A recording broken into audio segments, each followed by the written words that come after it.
Bonjour ou bonsoir, bienvenue dans cet épisode où nous allons parler de l'importance de se choisir une thématique qui vient en résonance avec celle de la pleine lune en balance.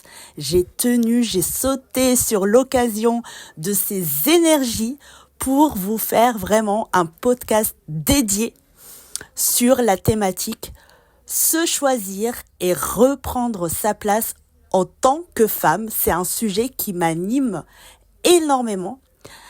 Effectivement, c'est un moment propice. Ici, on est dans un moment propice pour retrouver l'équilibre et l'harmonie en soi dans nos relations. Se choisir, c'est reprendre notre pouvoir, honorer notre place en tant que femme et incarner pleinement la version de nous-mêmes qui vit ses rêves. Donc aujourd'hui, je vais partager avec vous comment j'ai moi-même pris conscience de certains schémas qui m'empêchent de me choisir. Je vais me délivrer un peu plus aujourd'hui ici avec vous et je vous invite à faire de même. C'est un chemin que chacune de nous peut parcourir et ce voyage commence par une seule décision, c'est celle de se prioriser. Alors, je vais vous parler de mes deux grandes missions ici, mes grandes missions de vie. La première, c'est la prévention de la santé. J'ai toujours travaillé pour la prévention de la santé depuis l'obtention de mon doctorat. Avant, je mettais en place des dispositifs pour détecter à des stades précoces des maladies. Aujourd'hui, à travers mes soins, à travers ces vidéos, à travers tout ce que je fais sur les réseaux sociaux, à travers mes accompagnements, à travers l'énergétique, à travers le massage, pour libérer les tensions au niveau du corps, tous ces messages-là, tout ce que je fais au quotidien, c'est vraiment des actions concrètes pour la prévention de la santé. Ça, c'est ma mission numéro 1. Ma mission numéro 2 qui m'anime, c'est la réhabilitation de la place des femmes dans la société. Et quand je vais vous parler un peu plus de moi, vous allez comprendre pourquoi. Car c'est seulement en nous choisissant que nous pouvons incarner notre véritable essence et réaliser nos rêves les plus profonds. Alors mon parcours à moi, notamment dans ma famille et mon environnement, a été marqué par des schémas de soumission qui ont influencé mes croyances. Très jeune, j'ai observé des femmes dans des rôles secondaires, surtout ma mère, sacrifiant leur propre bonheur pour plaire aux autres, notamment à l'autorité masculine. Donc ces schémas ont modelé ma vision du monde et mes comportements. En fait, y a Joe Dispenza qui a démontré, qui est docteur en épigénétique, qui a montré que on accumule dans notre disque dur, moi c'est comme ça que je l'appelle, disque dur, c'est notre inconscient, c'est notre disque dur interne.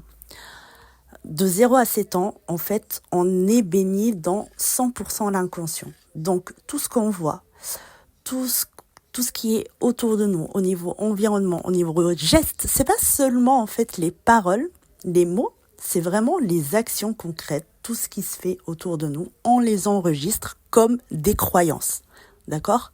Des croyances qui sont engrammées en nous, dans notre disque dur interne. Et donc tous les comportements de notre famille, de notre environnement, à l'école, ça commence très très jeune, environnement qui est autour de nous, et on va les engrammer comme ça. On peut engrammer des choses positives, attention, c'est très bien, on peut vraiment engrammer des choses très très belle, mais on peut malheureusement aussi engrammer, dans 80% des cas, des programmations qui nous desserrent ensuite dans notre vie d'adulte. Voilà, c'est ce que Joe Dispenza en fait a dit. Et en fait, à partir de 7 ans, on va répéter d'une manière automatique. On va être dans un pilotage automatique d'actionner dans notre vie des choses selon ce qu'on a enregistré dans notre inconscient, dans notre disque dur. Et on va être comme ça dans un mode de pilotage automatique, même si en fait dans notre conscient on veut mettre en place des choses, même si dans notre conscient nous sommes des femmes qui veulent être indépendantes, depuis en plus l'émancipation des femmes, on essaye d'être indépendante. C'est vrai qu'on est un peu plus dans des énergies masculines, etc. Mais bon, je vais pas m'étaler là-dessus, on en parlera un peu plus après. Même dans cette volonté d'émancipation, dans cette volonté d'indépendance, de gagner sa vie toute seule, etc., on reste quand même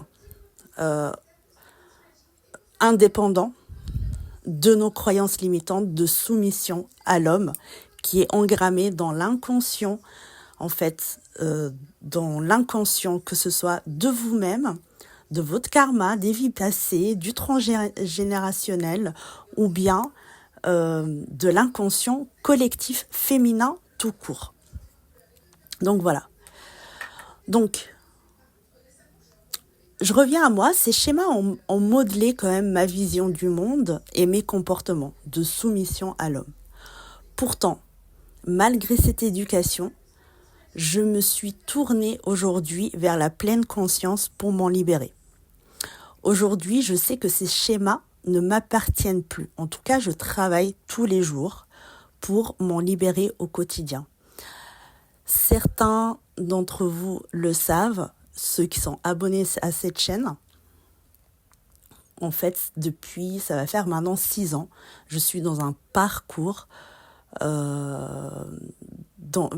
de chemin spirituel qui a été jonché, on va dire, entre guillemets, parce que maintenant je veux sortir en fait de ces appellations de parcours de flamme jumelle, qui a vraiment, je suis en gratitude par rapport à ce parcours, parce que ça m'a permis d'ouvrir les yeux et de sortir justement de ce mode de pilotage automatique et de travailler tous les jours en conscience pour me libérer de schémas, de croyances qui me limitent et qui m'empêchent de m'épanouir autant que femme et de prendre ma place, en tout cas autant que femme aujourd'hui.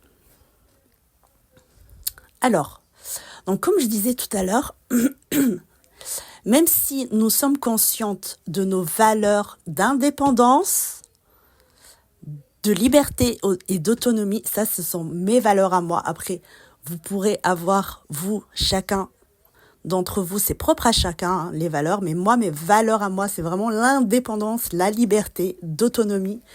C'est pas pour rien que j'ai été en fait dans une famille où j'avais un père autoritaire. Il est toujours d'ailleurs, hein, mais bon, ma vision, elle est un peu différente. C'est pas pour rien, c'est justement pour sortir de tout ça. Et donc, malgré du fait qu'on soit conscient de ces valeurs et qu'on veuille les incarner au quotidien, il arrive que nous retombions dans des schémas de sacrifice et de soumission. Malgré nous, c'est normal. Et c'est là que réside tout le travail de prendre la décision de nous choisir au quotidien. Vraiment, le travail de pleine conscience au quotidien, de se dire, voilà, est-ce que dans cette situation, est-ce que dans cette relation, aujourd'hui on parle de relation dans ces énergies de pleine lune en balance, est-ce que dans cette relation, que ce soit relation mère-enfant, que ce soit relation amoureuse, que ce soit relation familiale, est-ce que dans cette relation, je suis en train de me choisir pleinement ou pas ? même lorsque l'inconscient veut nous ramener à ces comportements de soumission. En réalité, il s'agit d'un choix quotidien et même, je dirais, à chaque instant.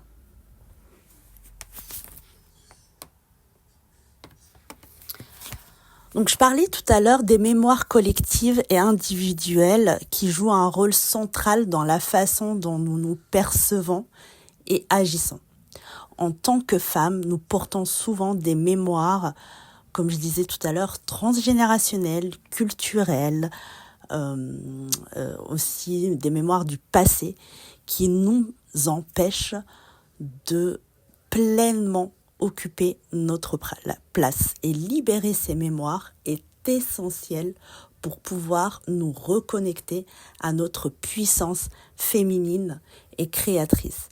J'ai mis en place un protocole que j'ai moi-même suivi. J'ai d'abord testé sur moi un protocole de libération de ces mémoires. Donc si ça vous intéresse, n'hésitez pas à venir me voir. C'est vrai que en fait, depuis le mois de janvier, j'ai de plus en plus de femmes qui viennent vers moi pour libérer des mémoires par rapport à l'argent. Oui, effectivement, je fais une petite parenthèse ici, parce que l'argent, c'est quoi? C'est une valeur.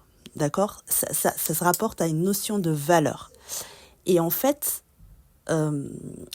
la valeur, c'est aussi l'estime de soi. C'est-à-dire que si on estime qu'on n'a pas suffisamment de valeur pour recevoir l'argent, pour garder l'argent en nous, il y a différentes mémoires, hein.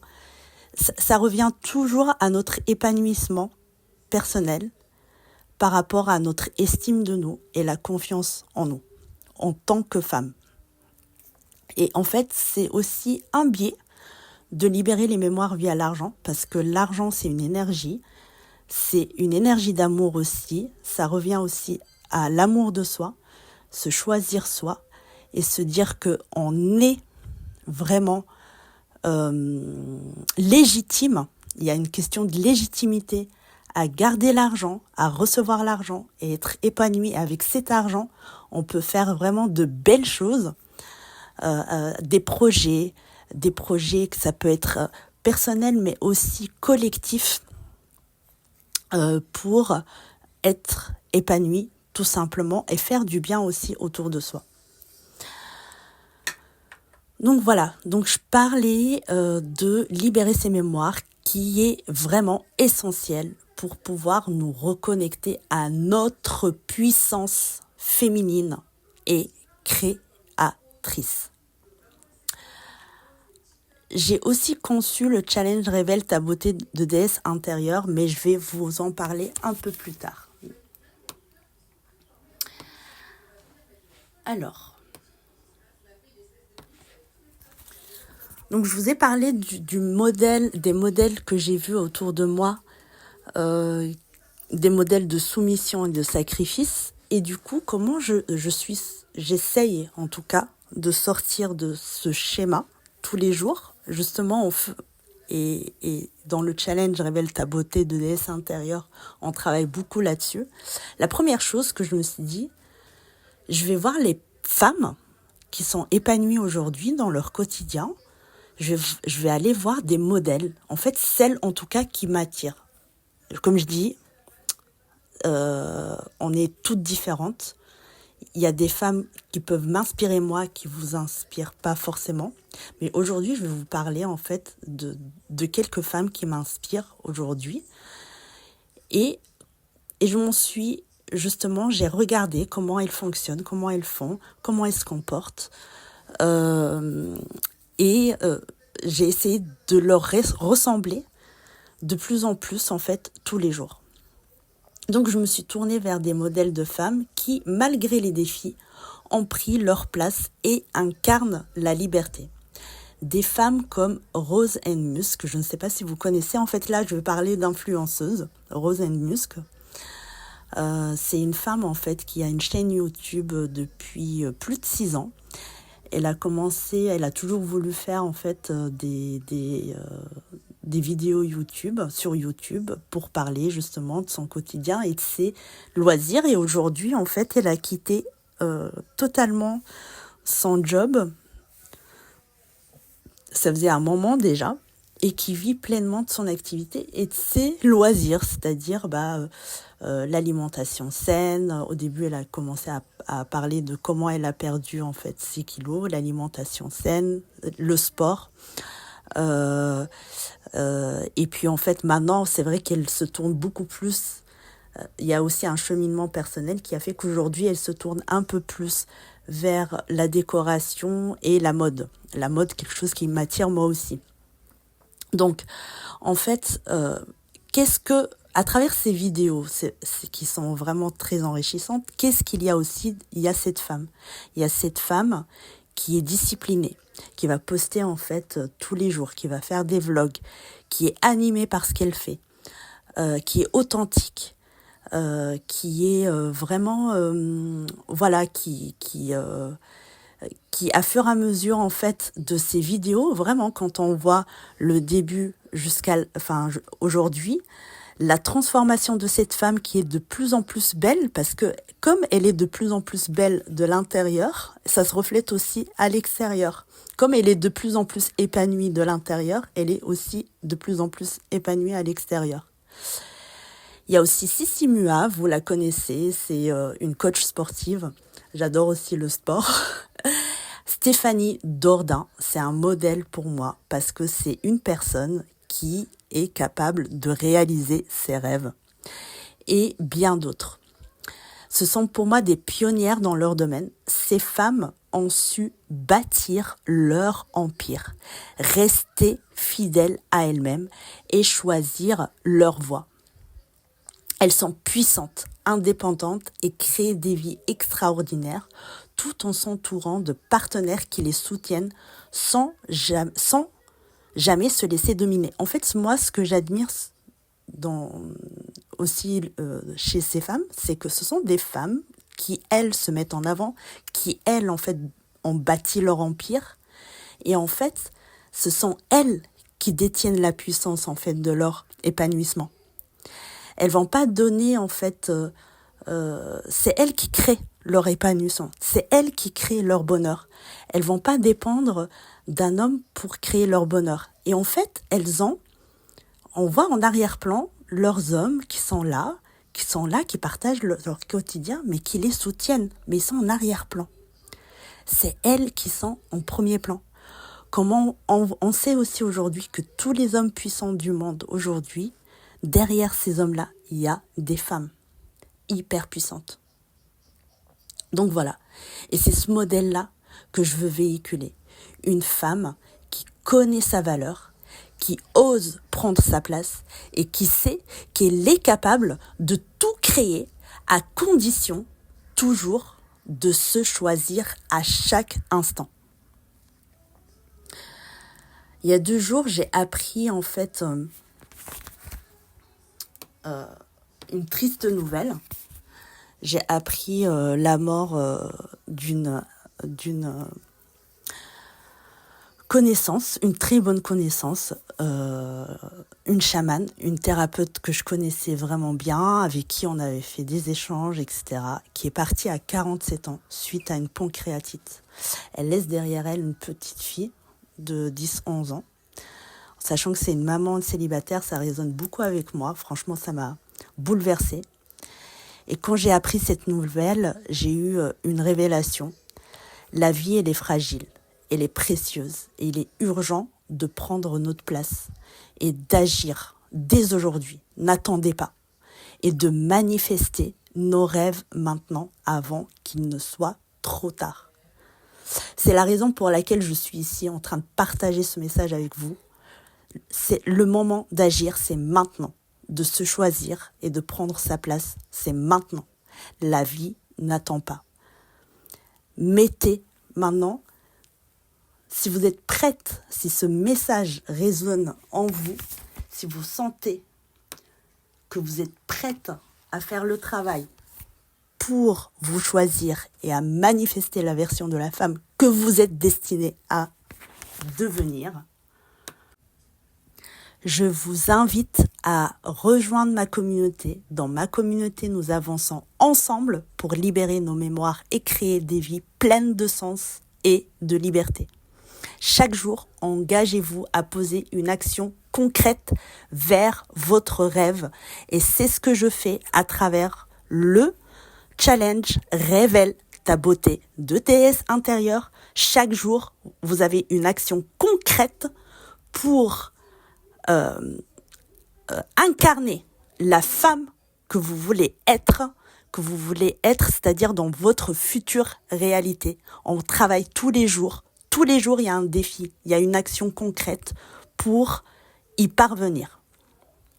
Donc, se choisir, c'est se donner l'opportunité de se libérer et de bâtir la vie que vous méritez.